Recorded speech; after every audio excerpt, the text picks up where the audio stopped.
missing in the last number of years, since medical communities have been able to state factually that we have a 95% success rate, so let's try and get as many organs available as possible, that we've had all these missed opportunities year after year after year after year.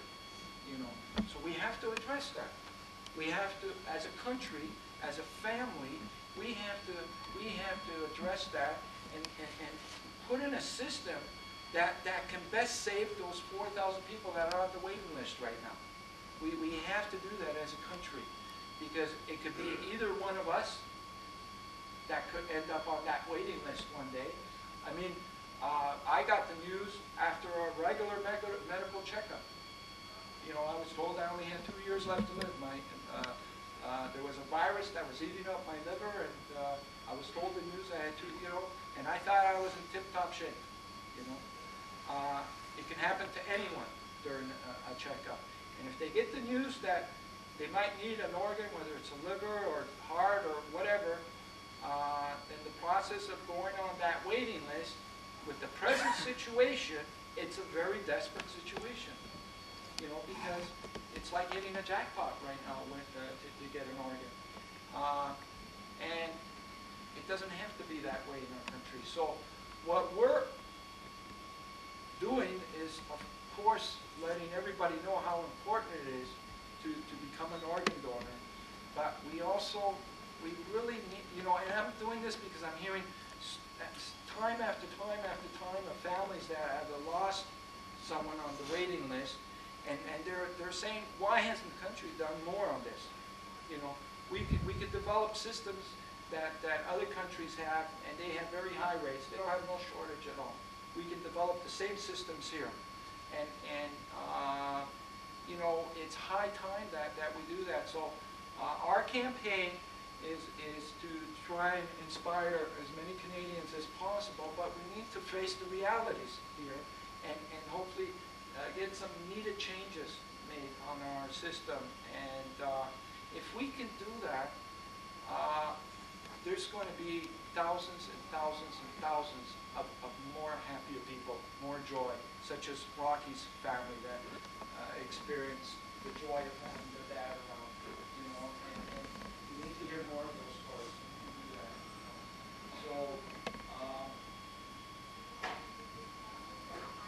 not trying to put a negative spin on this whole campaign either, because, you know, when you see things as often as I've seen them along the road right now, and witnessing so many, you know, and then, geez, we can do something about this. You know, I have to voice that, you know, and hopefully we can get some of the steps and some of the needed changes in effect. I want to take this opportunity to also see if there's any questions, you know, about the situation, you know, about the process that we have here in New Brunswick or in Canada, because a lot of people probably don't know how you can probably go about and become an organ donor here in New Brunswick. Does anybody know how to do that? Yeah? Sign a donor card, right? Now, it's not always on the back of your license. You see, that's, you know, people look, it's not always on the back of your license. So what the province of New Brunswick has done is they put out a lot of pamphlets. And hopefully they're going to try and put them in as many places as possible. And in those pamphlets, there's donor cards. So you can sign your donor card on that pamphlet and then put it in your wallet. Now the next step, and this is the most important one, is to share the wish with your family. Because remember, they're the ones that are making the final decision. And that's a very important step to take. So with that, once again, I just want to thank everybody for coming out, and we're going to be having a booth at the Northumberland Mall, is it? Northumberland, sorry. And we'll be there for the next 4 days, I believe. And we're also staying at the Rodian, who contributed accommodations to us for the 4 days that we're there. So with that, you know, thank you, and I hope I didn't come across too, but I need to voice that. I need to voice that so people can know what's going on in our country right now. Thank you.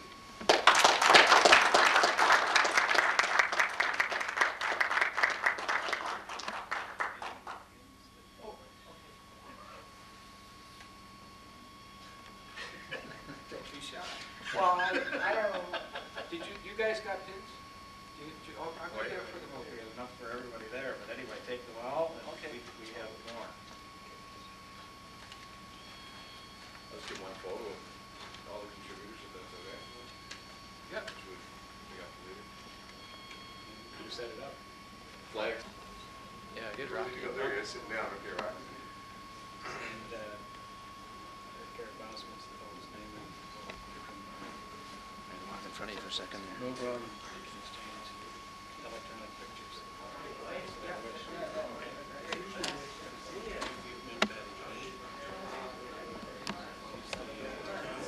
Oh, yeah, I met him at the,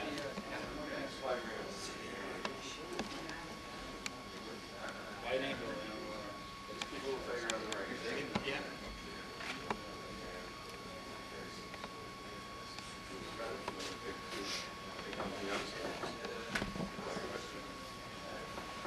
I love you, Seth.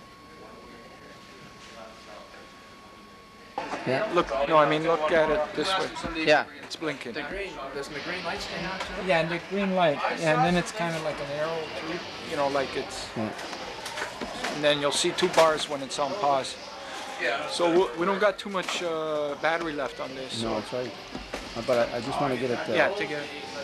Jungle Gyms, Sadler's Cafe, and the Miramichi Timberwolves organization, and especially the players for guiding me in on Friday to your beautiful city.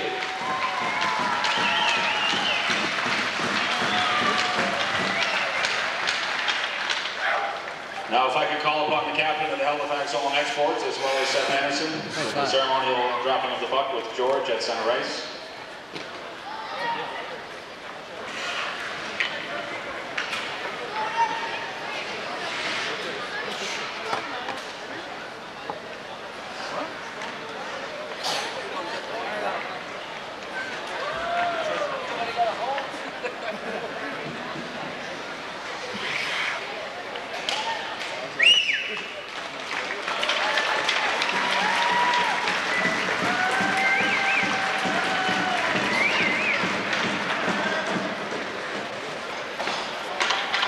Where's that thing that I brought? Put it on. I don't know. Thank you, George.